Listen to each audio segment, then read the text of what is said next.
we don't see that much cocaine and crack cocaine use as we did 15, 20 years ago. It's died down and been replaced primarily with methamphetamines and other stimulants. However, it's still a very, very significant problem. And the issue with cocaine and cocaine detoxification is really getting somebody into detox, eliminating that last use. And that's a very, very difficult thing to overcome, because somebody that's runs out of cocaine 9 times out of 10 is going to go get more cocaine almost immediately. And that's an incredibly difficult thing to do, is to actually arrest and jump in at that particular moment in time from that last use to getting somebody kind of comfortable, landing the plane, for lack of a better term. How do you do that?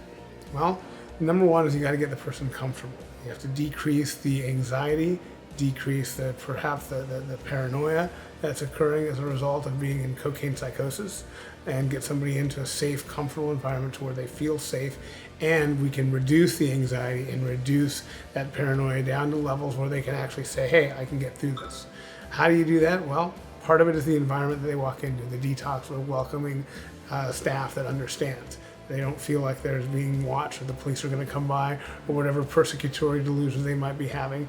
And number two is actually add medications to help attenuate or reduce the symptoms of those occurring. Sometimes that occurs with the use of benzodiazepines for a short period of time.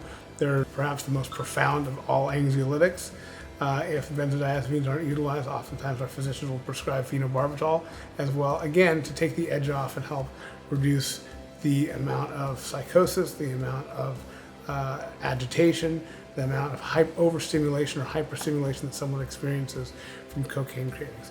After that initial period is taken away, and then we get somebody in the next 6 to 12 hours, what usually happens after that is a lot of rest. These patients need a ton of rest. Cocaine's one of the most powerful stimulants known to man, and they might have been up for days at a time, or gotten very, very poor sleep, very, very poor eating, very, very poor nutrition.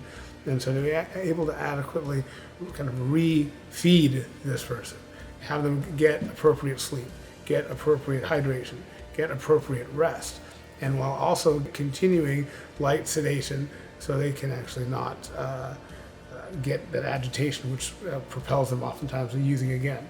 So that's the primary issue with cocaine detoxification, is getting somebody in the door, getting them comfortable, and getting them situated.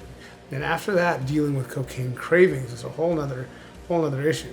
There's certain medications that have been known that can help reduce the amount of cocaine cravings, but that's really where a lot of hard work comes in place with the amount of our therapy team, and using different therapeutic tools to help reduce one's desire to use again.